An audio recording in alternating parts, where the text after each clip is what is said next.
Alright, welcome back. This is part 7 of Let's Play Pokemon Blue. You remember last time we made it through Mount Moon? So yeah, now we're on the little path that connects Mount Moon to Cerulean City. This is where we'll have our second gym. Here's a TM right here. I don't know what's in it, so let's go check it out. Whirlwind. Okay, it's a pretty much useless attack. Basically, if you teach it to a flying type and it will end whatever wild Pokemon fight it's in, it's not very useful, especially in battle, because it doesn't do what it's supposed to, which is make your opponent switch out. It's kind of a glitch in the game. Anyway, the reason I've stopped here is because once you jump over this ledge, you can't go back until later in the game. So make sure you really want to leave Mount Moon. There's nothing else you want to do there, because you can't go back until we get cut. So yeah, there's nothing I want to do, so let's head down. Nice little wild encounter here. This patch of grass is basically stuff you've seen before, except there's a couple new ones. I think there's Ekans and Sandshrew, or something like that in here. Sandshrew might be worth catching if you have blue. Ekans, if you have red, really sucks. So don't bother. It's one of the worst poison types in the game. Learns no moves and has terrible stats. Anyway, I'll stop wasting time going through the grass here and we'll just keep going to Cerulean. Up here, the top of the screen, you can see like there's some land there. That's the infamous unknown dungeon and mystery cave. We'll be exploring that right at the end of the game. So, as of right now, don't worry about it. Okay, so I guess we'll take a tour of the town first. As soon as our Pokemon are done being healed. Yeah, so Pokemon Center. It's a random house right here.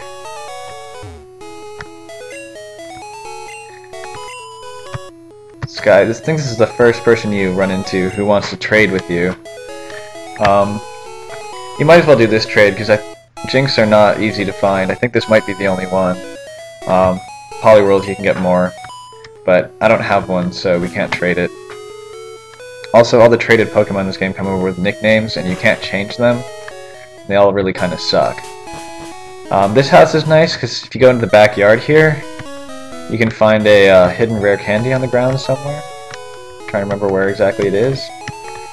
Basically, if you don't know, there are items in the game that you can't see, but they're actually there, so you just have to walk up to them and press A, and you'll pick it up.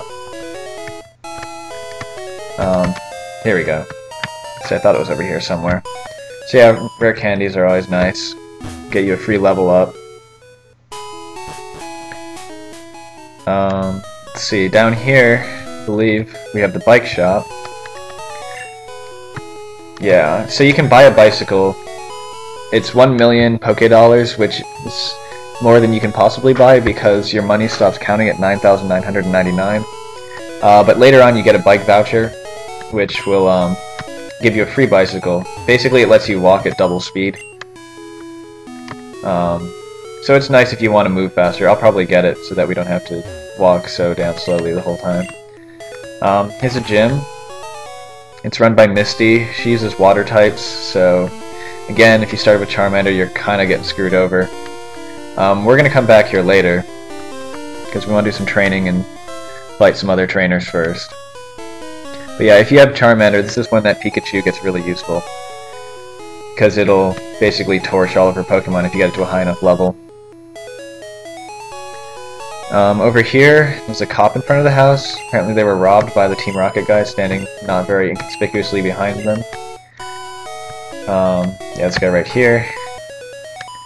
So yeah, now, right here we have a rival battle. I'm pretty sure Charmeleon will be able to handle everything he has, so hopefully I won't screw up. But yeah, this is rival battle number 2 if you did the optional one back in Vermilion, or Viridian, excuse me.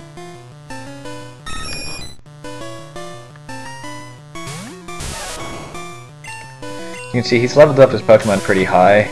Pikachu's gonna get pretty badly messed up in this fight, I think, especially after getting his accuracy destroyed by Sand Attack.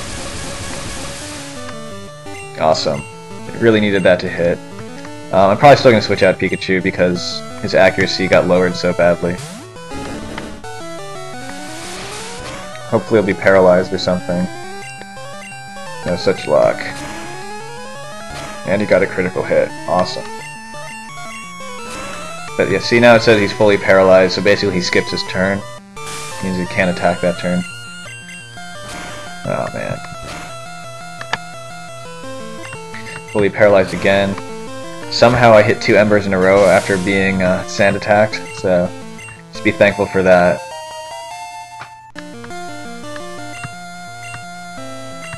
Abra at this point in the game can only use teleport, so I would switch out to something that you want to get free experience, because I don't think his Abra can hurt you at all.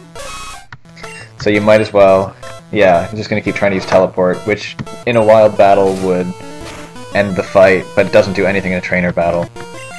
So you basically can just kill it with something and get free experience. It has incredibly low defense, so it goes down pretty easy too.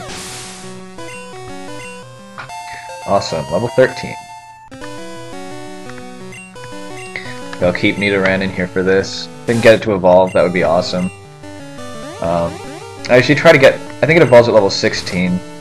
I try to get my Nidorino up to level 23 before I evolve it into a Nidoking, because then it learns Thrash, which is a very powerful normal type attack.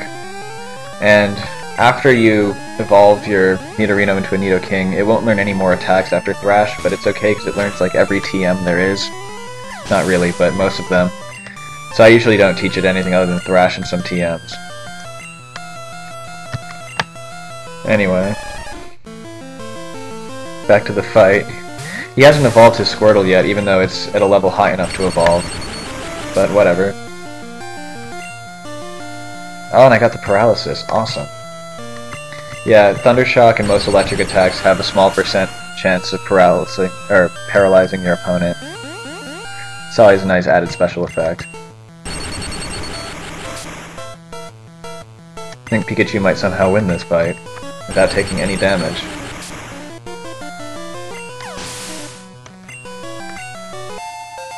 Sweetness.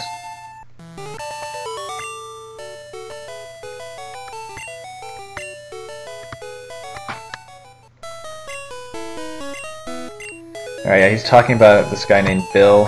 He lives up northeast of here. That's basically who we're going to see, because you can't progress in the game until you talk to him anyway.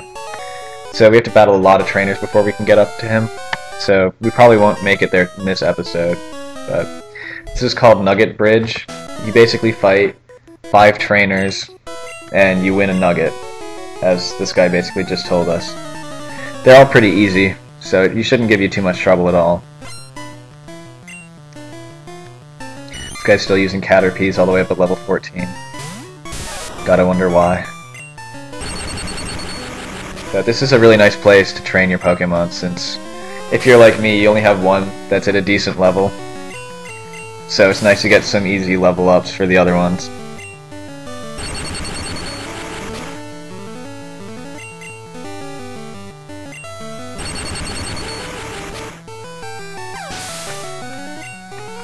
Yeah, so I'm probably gonna switch in Nidoran, because since it's a poison type, it's gonna be immune to getting poisoned by Weedle. So it'll just save an annoyance if he manages to poison me.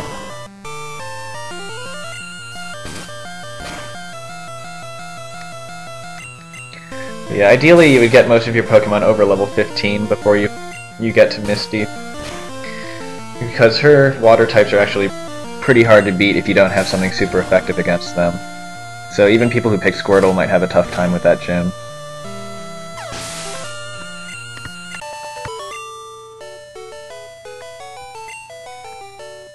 Alright, 1 down, 5 to go. Well, 4. I guess I spoiled it. There's a 6th trainer at the end of the bridge. He's a Team Rocket member who tries to recruit you, and you don't have a choice in the matter, but you say no anyway. And then he fights you, and then you beat him. It's basically how it goes with the Rockets every time. Oh my god, so much sand attack. Apparently, I'm just on a luck streak today because I haven't missed yet. Oh, 1 HP left. That's not cool. Yeah, so I don't know why Sand Attack isn't making all my moves miss, but I'm not complaining.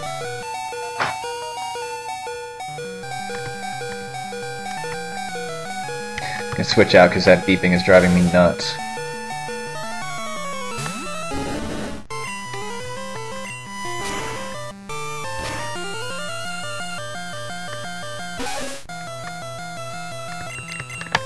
Alright, this should hopefully kill it. Yeah. Alright, I think this is going to be the last fight I do for this episode. We're at over 10 minutes now, so YouTube won't let me upload it if I go too much longer. So I guess we'll call it here, and I'll see you next time in part 8.